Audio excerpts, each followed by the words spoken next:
Hi, this is Ron Sisson of RealSwingGolf.com, and I'm joining Fred for Golf Smarter 859. This is Golf Smarter. Welcome to the Golf Smarter podcast, Ron. Hello, Fred. It's really good to be on your podcast, and thanks for having me on. Well, thanks for inviting yourself. I got an email from you saying a listener, my kindred spirit listener, Fred Greenberg, had written to you saying, you've got to be on this podcast, right? How did that happen? Well, Fred is somebody who lives in Eastern Canada, and we've communicated from time to time, and he really likes my approach to golf. So, and he's an avid listener of your podcast, so we thought Ron would be a perfect fit for this approach that you generally promote. Yeah, I'm not sure if he's an avid listener because of our names or he actually is getting great content on it. But I really appreciate Fred, you're listening. Thanks so much for making the suggestion. And just a side note, like I emailed you before, my dad's birth name was Greenberg. And he and his brothers opened a clothing store in after World War II. When my dad got back from the war, the brothers opened this store, men's clothing called Green's Menswear, and they decided, if the store is going to be called Green's, we're going to have to change our name from Greenberg to Green. And so, if that hadn't happened, I would be Fred Greenberg. So there you go. There you go. But I'm not. I'm Fred, not Frederick Green with an E. Not Greenberg. Okay, now that's cleared up, what part of Canada are you in? Currently on Vancouver Island, it's kind of northwest of Seattle, and it's basically called Canada's Florida. Now, I was based for 20 some odd years, 30 years actually, in Calgary. My first wife, unfortunately, passed away from cancer in 2010, and I was a widower until 2018 when I met my current wife online. And then she got a career opportunity here on Vancouver Island. It's kind of funny because when we were conversing online, she said, "Oh, you're from Canada? Oh, I could never go to Canada. It's too cold." Oh, wow. So, long story short, we fell in love, get married. She comes up to Canada. We're in Calgary. Calgary has very interesting weather. Sometimes it can be mild, but then we can get stretches of minus 40 for like 3 weeks, 4 weeks. So she was and that's sick of what that. She was referring to, real cold. Yeah, real cold. So she got very tired of that. Got an opportunity to have a career move to Vancouver Island. So I thought, it means I'm going to have to give up my teaching location in Calgary, but I need a break. I've been doing this for 35 years, so I'm currently unemployed, although I do teach online. And so I've had a little bit of a break, but now I'm really raring to get back into teaching. Fabulous. Your digital download video platform, tell me a little bit about that for your teaching. Well, actually, it's the digital download videos that I have for sale on my website are self-produced. It's essentially me doing a lesson with a couple of couples and going through the process of explaining what I call the Real Swing Golf method that is powered by the science of simplicity. Keep going. I love that. Well, it's interesting because as I've been listening to your podcast, I mean, we talked about it getting together, but for various reasons we had to delay it for several months. So I've been listening to your podcast constantly. And it's kind of fortuitous that we did because you recently had on Dr. Gabrielle Wolf and her partner. I can't remember her name off the top of my head. Rebecca. Yeah, Rebecca and Jim Waldron. Kind of two episodes back to back that were Jim. I've listened to a lot of your podcasts with Jim, and he's stellar. Yes, he's not far from you. Yeah, very similar. Like a lot of the things that he says, I agree with wholeheartedly.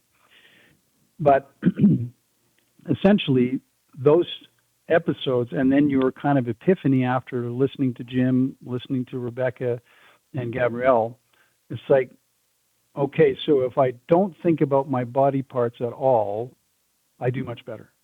Yep. And the fact of the matter is, as you learn from listening to Gabrielle and Rebecca, everything about the way golf is taught is counter to actual science of how human beings learn, and not only that, but how they execute their skills. So, for example, in the middle of the podcast, you said to them, so it's much better for average golfers to not think about their body parts. And then she corrected you and said, not just average golfers, but every golfer, including high-level pros.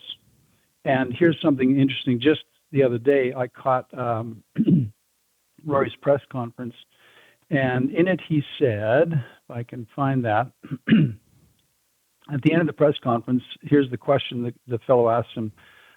Just curious, how much do you use social media or YouTube as an instructional item? And do you look at the swings of yourself, swings of other players that you might want to emulate, or instructors for ideas of things you might want to do? Wait, they're asking Rory McIlroy this? Yeah, they're asking Rory McIlroy. If he's looking at other... Wow. Okay. I know, it's insane, isn't it? Yeah. But basically, what that the question is leading into, well, we all know that everybody thinks about the swing in terms of, well, you have to make your body parts look like somebody else who's got the technically sound, absolutely correct, biomechanically sound swing. So don't you, like the rest of us, go on YouTube and look at some other human being and say, well, his body moves like that, so I need to try to emulate that perfectly, and then then I'll swing better, right? So Rory's answer is instructive. He says, quote, I used to look at a lot of different golf swings. I'd look at early 2000s a lot, or early 2000s Tiger a lot, but I have to realize that, he's a different body shape than me. He's got longer arms. He's got just everything's different. But I don't like looking at my swing too much either, because I'll just start to pick it apart, and I'll be too perfectionistic. And so I honestly don't even like watching my highlights anymore, because I'll start picking my swing apart. Just like I don't think it does me any good. So I've tried to steer away from looking at a lot of swings on video. Wow. Well, that's a lesson for all of us. Yeah. And some of the best players in the world says that he's not influenced by watching a lot of that video. That's pretty amazing. Well, not only that, but what he's saying, if you listen to the gist of what he's getting at there is, I've been too critical of my own swing. So if I look at my own swing on video, whether his coach is steering him this way or whether he's just going this way on his own, he's trying to, obviously, we all want to get better. So the answer, so we think, is according to the paradigm of which golf is thought of.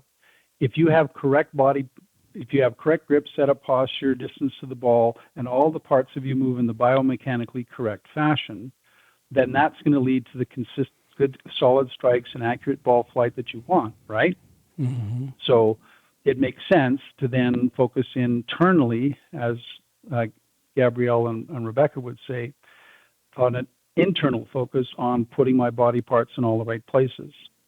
But what Rory's coming to understand is whenever he does that, he does worse. Whenever he does what he did when he was a kid, see the shot, wind up, hit it, then he does better. And that's, what Gabrielle and Rebecca were trying to get at. I can't tell you that over the last number of rounds that I've had since I've had that conversation, and those back-to-back conversations with Jim Waldron and then with Becca and Gabby, I feel like I've become an evangelist for this concept of stop thinking about, that there's a good golf shot in you. You've done it before. So stop thinking about all these minutia and these parts and just let your body do its thing. Yes, and this is what I call the science of simplicity. Okay. Let me ask you this. When you were about this big, okay, which is basically the size of your forearm. Okay. So picture yourself as an infant. Your parents shake a rattle in front of your face, put it beside you because they know you're getting a little bigger, a little stronger, and they're wanting you to learn how to roll over and grab the rattle, right? Right. So what is your conscious thought? It's definitely, well, if I'm an infant, shiny. Yeah, right. Something shiny, Exactly. If I'm an right? infant, I don't have much of a conscious thought. Yeah, and you may not even think in words yet because you have no language yet because you haven't learned language. Right. You're in the process, right? But you haven't learned language, so you wouldn't have a conscious thought. It's a rattle, reach for it. But essentially, your curiosity says there's something I want to get. Mm-hmm. So the conscious intention is focused externally on the object. There's a rattle, I want it. So then, in the background, the subconscious, through what scientists, motor movement scientists call implicit learning, instinctively starts to experiment with movements until I can figure out how to get the rattle. Now, when we're learning all of these movement skills, they're very spastic and uncoordinated in the beginning, right? But over time, you learn how to walk, you learn how to jump, you learn how to use your hands to move mouses across computer screens with trackpads or mices. You learn how to, for example, pick up a cup, take a drink of water, like I just did. Now, if I wanted to walk over to my fridge here, grab a soda pop out, twist the lid off, pour it, all of those movement things that I would do, I would simply have an externally focused intention to do it, and I would not have to even think about or know anything about the detailed antagonistic, protagonistic muscle movements that are necessary to perform all those tasks. So what life is, and what I tell my students is life is every day, all day long, nothing but hand-eye coordination. And the striking of a golf ball is hand-eye coordination. All Sure. day, that's what golf is. Because if you think about it, what golf boils down to is you have a stick, you have a ball, and you have to do two things. Swing the stick, strike the And ball. okay, swing the stick, strike the ball. I was gonna interrupt you and say, hold that thought a second because I got to reach for this shiny object that's coming at me right now, and we're gonna take a commercial break. Take the commercial break. Yep, that's the one. We'll be right back after this.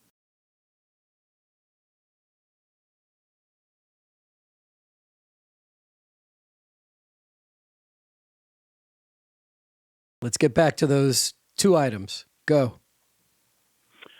Swing stick, strike ball. Got it. So that's what golf is. You're basically swinging an implement and striking a ball. And little kids learn this amazingly fast. And the reason why they do is because they are instinctively externally focused, right? Mm-hmm. Rory started when he was 18 months. Tiger started when he was 2. Jack Nicklaus was 10. Bubba Watson, Tom Watson were 6. Like you said in your teacher, you asked the teacher once, so what do you got to do to become a good golfer? He said, we'll start when you're 6. Right. Well, the reason why is because little kids are instinctively focused on the task. Swing the stick, strike the ball, send it to the target.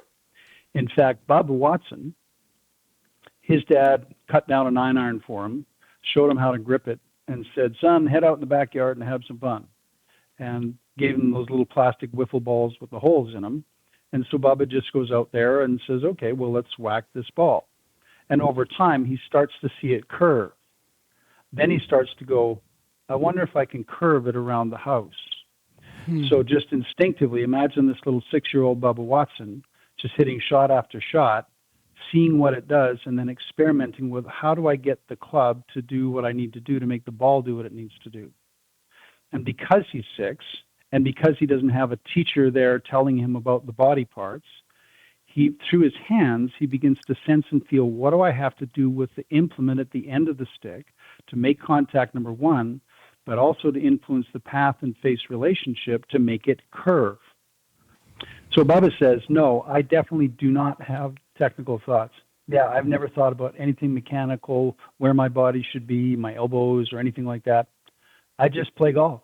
I just see it, and hopefully I can pull it off. Well, that's all fine and good. But what about someone like myself who started in my 40s? Or I get emails from listeners frequently that say, yeah, once I retired, I was able to go out and start playing golf for the first time. So, we're constantly, I played yesterday with somebody who's just recently turned 60, and he started playing about 2 years ago. And it's so much harder for us because we want to overanalyze everything. We want to think about all of it. It just doesn't, we don't sit like a young Bubba spending the whole day hitting balls at the house. We're not worrying whether I'm going to hit it or not. How do we get to that point when you start playing golf at an older age? Well, you have to start with understanding paradigms. So let me ask you this question. What is a golf swing? I'm not sure where you're going with that, so you go ahead and answer. That's an interesting question, isn't it? What is a golf swing? Yeah. Now, the definition that you would have is essentially a golf swing is the way your body moves while you swing. So Tiger Woods has a swing, Jim Furyk has a swing. But my contention is they both have identical golf swings. They both have identical real golf swings. So you're thinking, well, okay, go on, go further. I have to go back a little bit to give you a little bit of history of how I developed as a golf instructor. So I started when I was 10 years old, and my dad, he cut down some clubs for me. So I'm this little scrawny 10-year-old. I've got adult heavy heads.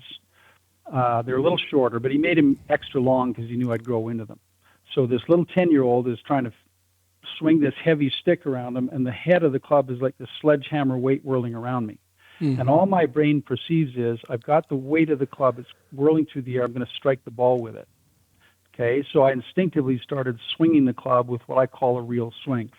And so to define a real swing, it essentially is a real swing is one in which the club head swings freely, fluidly, and fast through impact. So if the club head's swinging freely, there's no restricting tension. The club head has a smooth, flowing, rhythmic flow to it and accelerates to maximum speed and momentum at impact. That's an actual real golf swing. So fast forward to my mid-20s, I get a job at an indoor golf school. And during the time, from the time I'm 10, as I'm growing up, I'm instinctively developing those externally focused skills, not only to swing correctly, freely, fluidly, fast, but also I become very skilled at striking the ball with the club because my brain is out there feeling the club whirl through the air, and I'm instinctively learning to guide its path so I get a good, precise strike between club head and ball. And then the brain is also instinctively figuring out how to get the club relatively square to put the ball more or less where I want to put it. So these skills instinctively, naturally develop.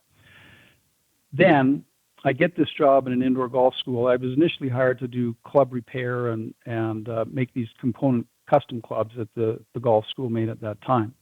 They were racked and stacked and packed. This was the mid-'80s when golf was really booming, right?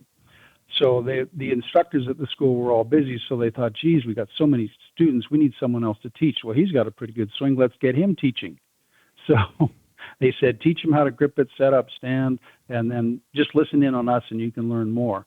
So they just throw me to the lion's den and I start teaching, right? Wow.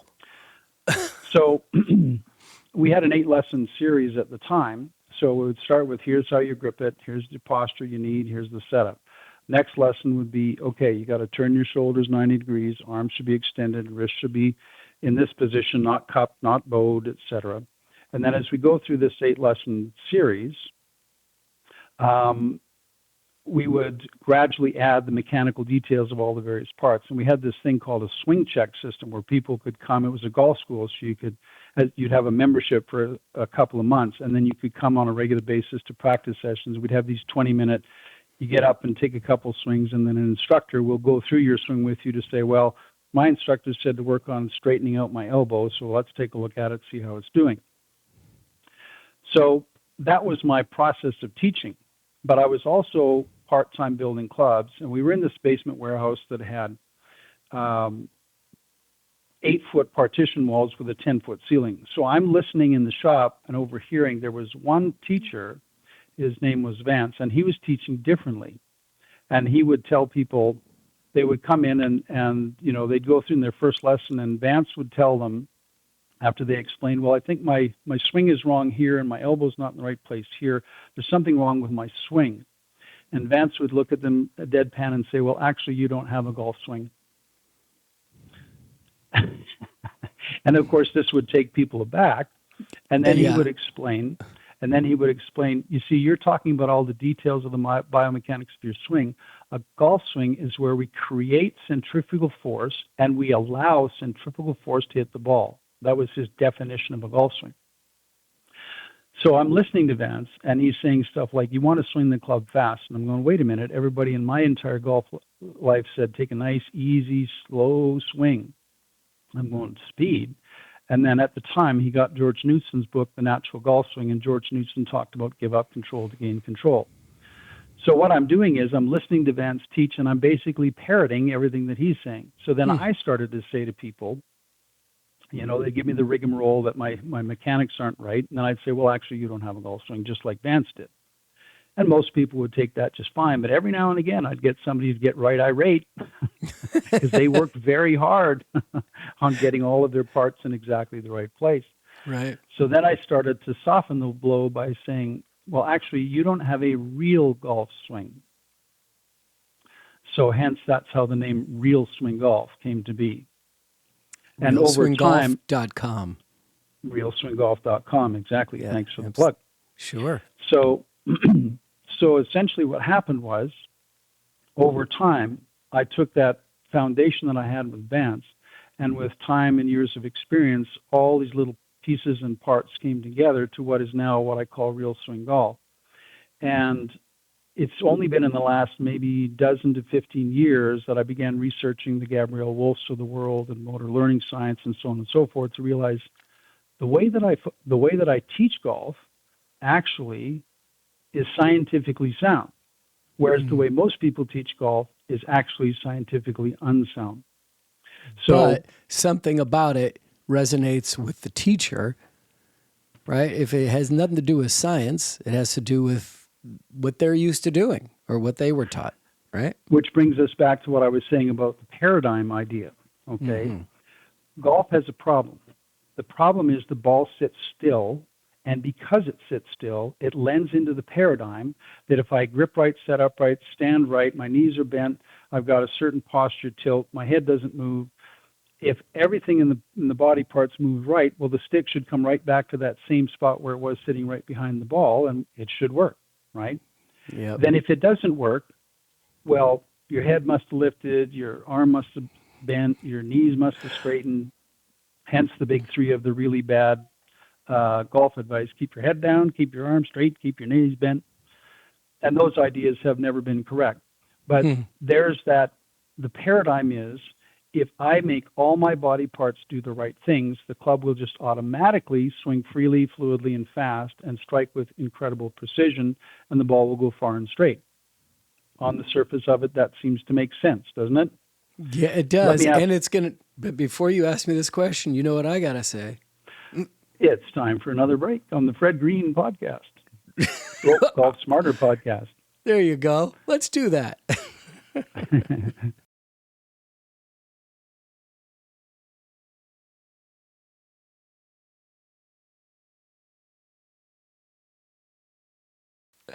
Well, since you're doing the interview and the answers, go ahead. Let's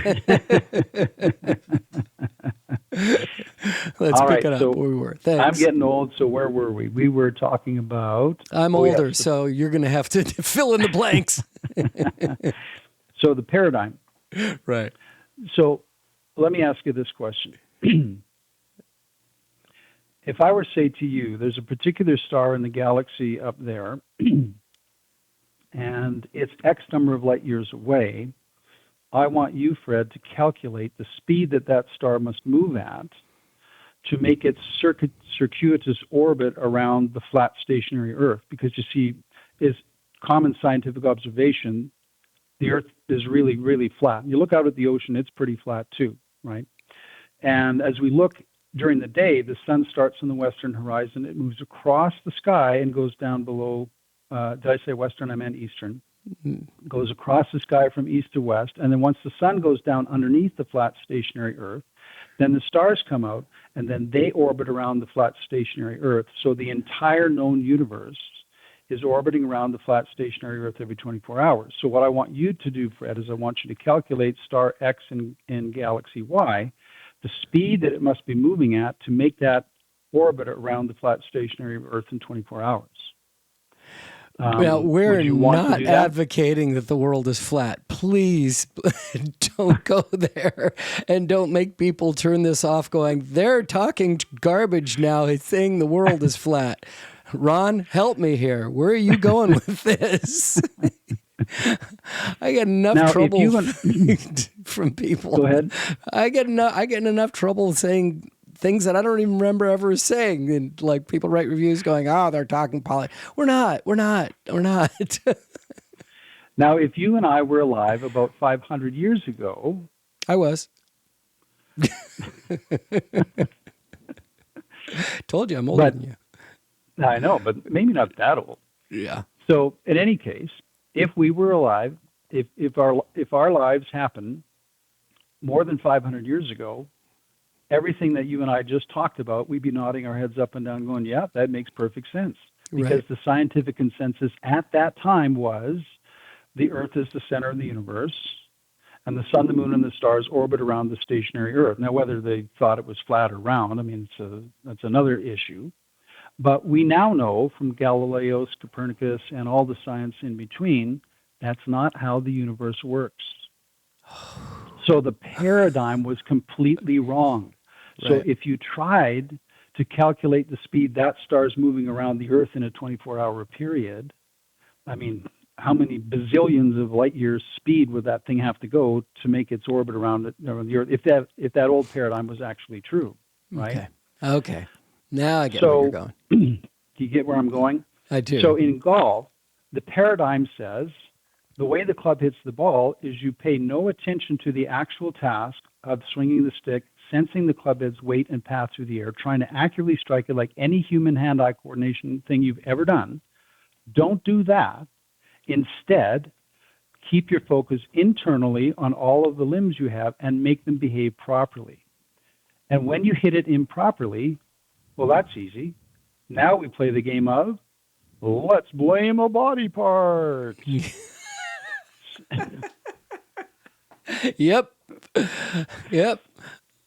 So, for example, if I hit one dead flush and the next one I come up and I scull it, well, then what's the problem? Well, the problem is my spine angle must have shifted, right? My head must have lifted. My knees straightened, my arm bent, et cetera, right? So the most common thing that people will say is, if you scull it, well, you lifted your head. You or the fancier way of saying it is you changed your spine angle, right? Because your spine is set at a certain angle, and if that maintains, then you hit it solid, and if it fluctuates up or down, then you're in trouble, right? Right. So you're not lifting your head, you're lifting your back. Yeah. And that's a common thing that people say. They say, well, it's not lifting your head, it's lifting your spine, and it's changing your spine angle. Okay. All right. So the next time you're on the golf course, and although you've said that you're starting to play pretty darn good, and you can't now claim that you're a hack anymore because you started playing the 70s. I didn't say that. A listener told me that. But the next time, the odd time when you swing at one and you catch it really, really thin and it skips across the lake and you dunk one in the water, that person will say to you, Fred, you changed your spine angle. You lifted your head. At which point you need to turn to them and say, oh, really? Lifted my head, changed my spine angle. What's the measurement? Right. How much? So, yeah. What's the measurement? Give me a number, Fred. Yeah. If it was my head that lifted, how much would it lifted to go from hitting it flush to sculling it? And my answer would have actually been, no, I missed it. I wouldn't blame anything other than myself and the whole swing itself.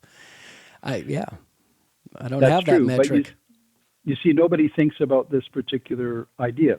Okay, so if the head did lift, if the spine angle did change, what is the measurement? How much did the head lift? How many degrees did the spine angle change to go from flush to skull? It's a great question. So now people are going to have to watch this on your YouTube channel, but basically to go from flush to So right now, skull. let me just say that Ron, we're looking at each other, and this is being recorded on video, so you can check it out on our YouTube at Golf Smarter TV. But Ron is now holding a ball in front of a club face. Exactly. And essentially, I've got the club oriented so that the bottom of the club is at the south pole of the ball, and that would be a flush hit. Correct. Okay. Now, the measurement of a golf ball from south pole to north pole is 4 centimeters or a touch more than 1.5 inches. Okay. So all it takes to go from great to low screamer just barely above the grass is 3/4 inch or 2 centimeters. So that would mean if it was your head that was lifting, how much would that be? More 2 than definitely centimeters. more than but definitely more than 2 centimeters if you're lifting your head, right? Well, here's the thing. If you lifted your head, say more than 4 centimeters or 5 centimeters, that would mean the club would miss the ball The ball entirely. completely. Yeah, you'd just Right? whiff it. So all it would take to go from great to grounder is a 2 centimeter lift of your head, Interesting. Okay. or Great 3/4 description. inch if we translate into inches. Okay. And again, listeners, you're going to have to watch this on video. I've done this for years with my students when they claim that they've lifted their head or changed their spine angle. So I'll do this little exercise with them where I'll say, okay, so let's do this. Do a mock golf stance. So I get them to tip forward in their hips and tilt over. I say, okay, so you got a 20-degree angle to your spine approximately, and your head is here. So I'm just brushing the top of my head for a reference as to where my head is. I say, okay, so now stand upright, and they do this. And I say, okay, that's a 20-degree angle change, and your head just lifted about 6 or 7 or 8 inches, At approximately. least. Yeah. Right? Yeah. Okay. And then I say, okay, here's what I want you to do this time. Do that same tilting upward of your spine, but instead of tilting 20 degrees and lifting your head 6 or 7 inches, I want you to change your spine angle 1/3 of 1 degree, 1/3 of 1 degree, not more than 1/3 of a degree, and I want you to lift your head by 3/4 of an inch. So most people look at me and go, well, yeah, that's what I want you to do. You wouldn't So- see that. You wouldn't even notice that. Here's the thing. So I say, okay, so watch me. So then I'll do something like this. And it's really hard to do because I don't even know how much I'm lifting my head. But basically, I hardly move a fraction trying to do 3/4 of an inch and 1/3 of a degree of spine angle change. And I don't even know if I'm doing it right. Right. And then I get them to do it, and they usually do something like this. Okay. And then they'll tilt their spine about 6 or 7 degrees, lift their head about 4 or 5 inches, and go, was that about right? Yeah. So Yeah. if you see Oh this my later on gosh. when you're watching on Golf Smarter TV, they will move an incredible amount thinking they've moved a fraction of an inch. Now, here's the important part. And then I ask them, okay, so let me get this straight. You were perfectly motionless, and your only intention, your only focus was to change the spine angle 1/3 of a degree, lift your head 3/4 of 1 inch, and you didn't come remotely close. And I usually let them try it 3 or 4 times. And then they go from 5 or 6 inches to like 3 or 4, then they come down to about 2. But nobody, only a rare odd person, gets anywhere close to the 3/4 of an inch change in the head position. Wow. So if you can't tell where your limbs are, while you're perfectly motionless and fully focused on the task, please explain to me how, while swinging a golf club and all your body parts are whirling around, that you're going to detect these tiny fractions of millimeters and inches. That is the difference between great shots and grounders. You know, I'm laughing at this because one of the people that I play with, I'm creating a bingo card for the things that he says during our round because he repeats himself. And one of them is like, up, lifted my head, up, yeah, just like I drew it up. You know, there's all these little things that he has. We're playing John Bingo. Anyway, I cannot wait to ask him. Next time he says I lifted my head, I'm going to ask him how much. I love What's the that. measurement? Just what's the turn to him and measurement? say, you lifted your head. Okay, what's the measurement? Can you give me a measurement? Right, and here's we're gonna figure out. We got to take another break right here. I'm having too much fun. We'll be right back after this.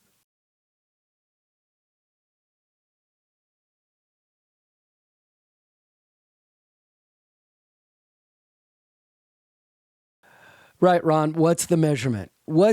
Come on, really? You lifted your head. How much did you lift? Do you have any idea how much you lifted? And do you think it was that much that you still were able to hit the ball? You just didn't hit it flush, right? I mean, and the thing is, people will repeat this to each other over and over again. This is the mantra that people always talk to each other about, but nobody ever thinks about this question or even questions it. Now, I know we're low on time here, but I'm going to give you a little quiz here. How many feet does the club head travel around you as it makes its journey from start of ball to end of finish? How many feet? Just tell about me. 40 feet. So it goes around you about 40 feet. Really? Right? How do you get that? Well, again, Golf Smarter listeners, you're going to have to go to the Golf Smarter YouTube channel to see it. So here's the club head here. It starts here, 1, 2, 3, 4, 5, 6, 7, 8, 9, 10, 11, 12, right? So by the time the club head makes its full journey around you, it's going to clock anywhere from 35 to 40 feet. Wow. Okay. Interesting. Now, is the swing a vertical, straight up and down Ferris wheel? No. It's on a tilted plane. So as a result of that, when you swing back from the ball, the club head is going to curve away from the target line, curve back out to touch it for the briefest of milliseconds, hopefully at contact. Then it's going to curve immediately away from the line. So there is no going straight back and straight through and keeping your club on the line as long as possible. That's an attempt to defy the laws of physics. Okay. Now the face of the club starts off square, and as soon as you swing back, what does it do? It opens, not because you're twisting and turning it, because that's just the natural course of the swing. Halfway down to impact, it's facing 90 degrees from where you want to hit it. Then in a split second, it rotates as the club releases to hopefully square when you hit it. And then halfway past impact, it's facing 90 degrees the other way. So from waist high to waist high, the club is going to do a full 180 degrees of rotation. Okay? Now, speeds. When Rory changes direction from top of transition going back down in the ball, it's 239 milliseconds for him to get from top of swing down to impact in 239 milliseconds. Right? Now, at that speed, you have to hit the ball, if you're going to have a successful shot, within, hang on a sec.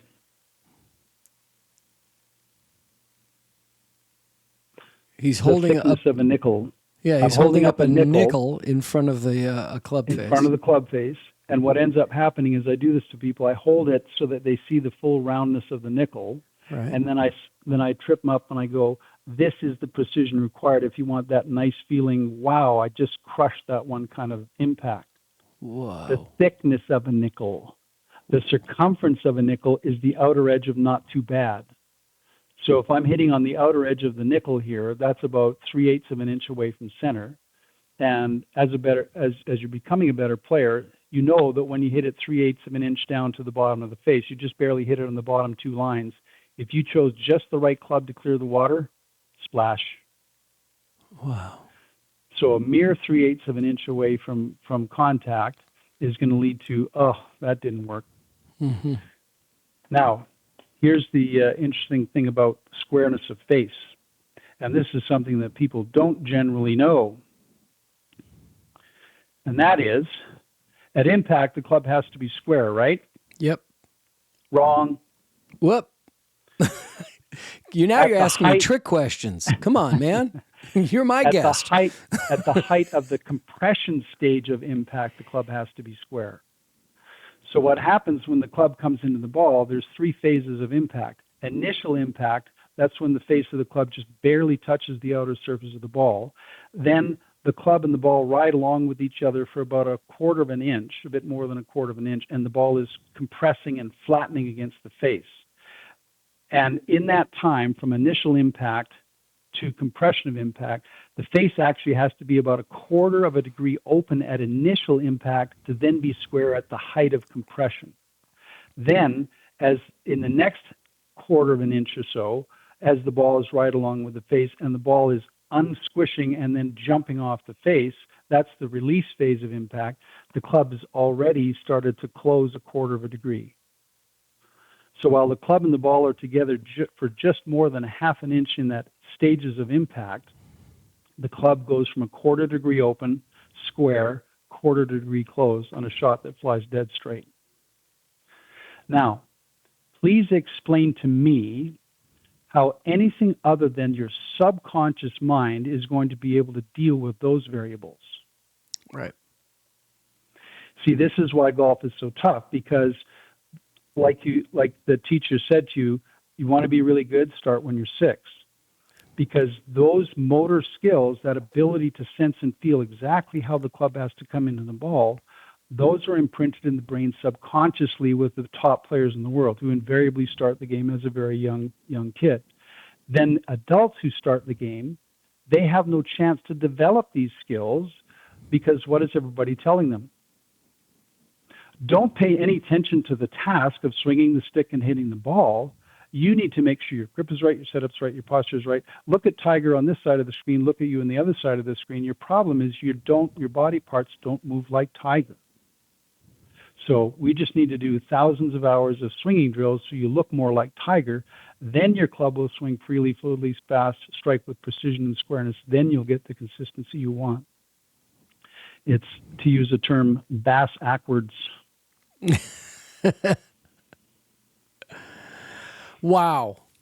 Unbelievable. This is, I got to say that I never thought that I would be getting into the science of the golf swing when we started doing this show. And it's only taken me about 15, 16, 17 years to get there to realize that it's just a lot more than just swinging a club and hitting a ball. But there's a lot of science behind it that is going to help us improve once we get a lot of the garbage out of our head. Yeah, and essentially that's why I'm talking about in terms of the paradigm.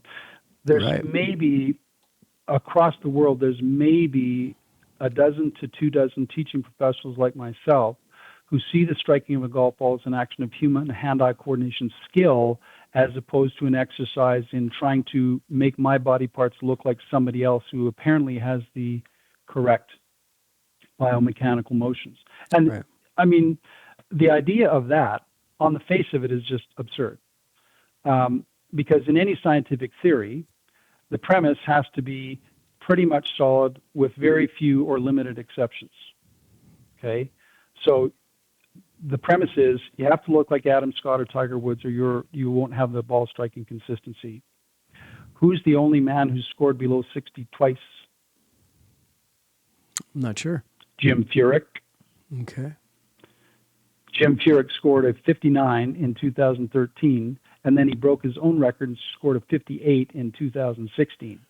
And now, who has ever walked into a lesson saying, I want a Jim Furyk swing, right? Or whatever teacher has ever said, I want you to look like Jim Furyk when you swing. Well, here's the thing, and this is, I don't know where we're at time-wise, but the one last concept I want to help you with here is, stop working on your biomotech-wise. And Fred's going, my what? Biomotech-wise. Biomotech-wise. Biomotech-wise. This is a hybrid acronym that I've come up with. Oh, that's why I didn't know it. Biomechanical movements and or technique while you swing. Bio, M-O-T-E-C-H, W-Y-S, biomotech-wise, biomechanical movements and technique while you swing. Because you see, the swing is what the golf club does. That's why Tiger Woods and Jim Furyk have an identical swing. They both swing a real swing defined by the characteristics of an actual, real, true golf swing, freely, fluidly, fast through impact. Now, they have a totally different biomotech-wise. Their biomechanical movements and technique are totally different, but they both have the same skill set of swinging the club correctly, freely, fluidly, fast. And because they both started when they were little kids, they found their own unique way to get the club head on the ball with pinpoint precision for contact, and they learned how to feel what to do with the club. And maybe in our next discussion, I can provide you with some quotes from Tiger. Since he's given up on having golf coaches now, he's basically said, everything I do, I feel it through my hands. So although Tiger is known for working with various instructors on tweaking his, various movements of his swing, right, essentially it was unnecessary. He was just trying to chase that next bit of perfection. And in my view, it probably set him back, however many times he tried to change his swing. Because whenever he did, it would took him 2 years to get used to the new mechanics of the new coach, and then he could just let go and freewheel and swing, trusting that he'd done enough repetitions of the movement pattern so that it would become burned into his motor movement pattern so that he wouldn't have to think about it. Then he could just go back to playing golf. Fascinating. Now he's basically given up on that and is focused on, what do I feel with the club head to make the ball do what I want it to do. That's a lesson we can all learn. Yep. Wow, Ron, you are coming back. We will have you back because there's so many more questions and there's pieces that you've written that I want to get more familiar with, but also the title of which I found phenomenal, and I think we kind of covered it, but you said Golf is Dying. Is modern golf instruction the cure or the culprit? Which I just think is absolutely amazing, but would like to have you back. So thank you for this incredible introduction to your theories and your methods.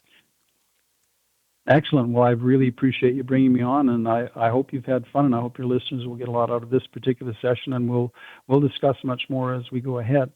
And I think the key thing that I want to get across to people is you actually do have the skill to swing the club as freely and as fluidly and, well, maybe not as fast as high-level golfers, because that's all a golf swing is, just learning to swing it without restricting tension, a fluidness to it, accelerating through impact. And then while you do that, if you focus your attention outwardly, externally, as Gabrielle and Rebecca would say, on the weight of the club whirling in a path through the air, look at the ball and attempt to strike it. Just go to the range with that intention and see what happens. Awesome. Thank you, Ron. Again, realswinggolf.com. Ron Sisson. Thanks, Absolutely. Ron. Thanks very much, Fred. See you next time.